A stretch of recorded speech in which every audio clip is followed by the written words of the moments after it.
जब भी आप कोई रूम में एंटर करते हो तो लोग सबसे पहले क्या नोटिस करते हैं? आपका एक भी शब्द बोले हुए लोग सबसे पहले आपका बॉडी लैंग्वेज नोटिस करते हैं। इसलिए आज की इस वीडियो में मैं आपको बॉडी लैंग्वेज के कुछ ऐसे टिप्स देने वाला हूं जिसे फॉलो करने के बाद आपका ऑरा, कॉन्फिडेंस और खास करके आपका बॉडी पोस्चर बहुत ज़्यादा इंप्रूव हो जाएगा। अगर किसी को लगता है कि बॉडी लैंग्वेज ज़्यादा इंपॉर्टेंट नहीं होता तो आप गलत है, क्योंकि आपका बॉडी लैंग्वेज ही बताता है कि सामने वाला आपको रिस्पेक्ट देगा कि नहीं। और मैं पूरे भरोसे के साथ कहता हूँ, अगर आप इस वीडियो को पूरा देख लेते हैं तो आप भी एक पावरफुल, एनर्जेटिक और कॉन्फिडेंट बॉडी लैंग्वेज अचीव कर पाएंगे। Step number 1, be a leader.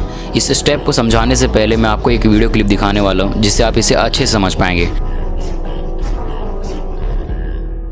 अब सच बताओ, इन तीनों में से सबसे पहले तुम्हारा ध्यान किस पे गया? 95% लोगों का ध्यान सेंटर वाले बॉय पे गया होगा, और इसी को कहते हैं सेंटर अट्रैक्शन। जब कोई ग्रुप में चलता है और कोई भी लड़का या लड़की जो ग्रुप के सेंटर में रहता है तो लोग उसको ज़्यादा फोकस करते हैं, और जो ग्रुप के कॉर्नर में खड़े होते हैं तो लोग समझते हैं कि वो इनसिक्योर फील कर रहा है। आपने नोटिस किया होगा, जब भी कोई डांस परफॉर्मेंस किया जाता है तो उसमें जो सेंटर वाले डांसर होते हैं लोग उन पर ज़्यादा फोकस करते हैं। क्यों? Because of the centre attraction. यही नहीं, अगर आपने थॉमस एल्वी को देखा होगा तो वो हमेशा अपने ग्रुप में सेंटर में चलते हैं। क्यों? क्योंकि जो सेंटर में होता है उसे लीडर माना जाता है। वो एनर्जेटिक, कॉन्फिडेंट और वैल्यूएबल होता है। लोग उसी पे ज्यादा फोकस करते हैं जो सेंटर में होता है। इसलिए कह रहा हूँ, जब भी ग्रुप में चलो तो कॉन्फिडेंस के साथ सेंटर में खड़े होने की हिम्मत रखो। लेकिन क्या सिर्फ इसी से काम चल जाएगा? नहीं। अब आते हैं सेकंड स्टेप पे, वॉकिंग। जब भी तुम कोई रूम में एंटर करते हो तो लोग तुम्हारा बॉडी लैंग्वेज देखते ही है, साथ ही वो देखते हैं कि तुम चलते कैसे हो। क्योंकि एक पावरफुल लड़का या लड़की वो रिलैक्स और कूल होकर कोई रूम में एंटर करते हैं, जिससे लोग अपने आप उनको नोटिस करने लगते हैं। ठीक तुम्हें भी यही करना है। जब भी तुम चलो, कॉन्फिडेंस के साथ अपने शोल्डर्स को खुला रखो, हेड को अप रखो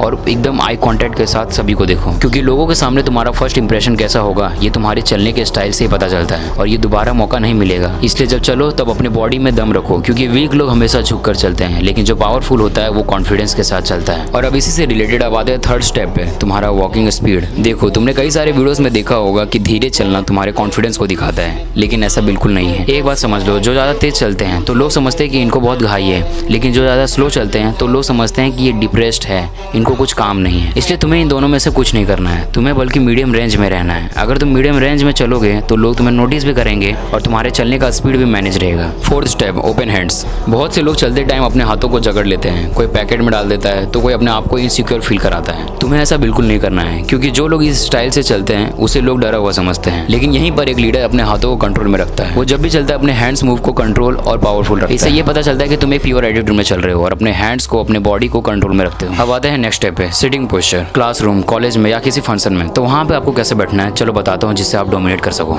कोई भी सीट में बैठते वक्त अपने हेड को नीचे मत झुकाओ, साथ ही ध्यान रखो कि तुम्हारा हैंड पॉकेट में ना रहे, और सीट में इतना कंफर्टेबल और जगह लेकर बैठो कि तुम वहाँ के बॉस हो। देखो, जो लोग कम जगह में अपने आप को एडजस्ट करते हैं उनको कोई नोटिस नहीं करता, लेकिन अगर उसी जगह पर कोई इंसान फुल स्पेस लेकर बैठता है तो लोगों का ध्यान ज्यादातर उस पर जाता है। ये तुमने द कपिल शर्मा शो में भी देखा होगा। जो ऑडियंस होते हैं उन्हें कोई नोटिस नहीं करता, लेकिन जो सेंटर में बैठा होता है और फुल स्पेस के साथ बैठता है उसे लोग बहुत ज्यादा नोटिस करते हैं। इसलिए क्लासरूम हो या कहीं पर भी बैठना है तो फुल स्पेस के साथ एक राजा की तरह बैठना है। अब आते हैं नेक्स्ट स्टेप पे।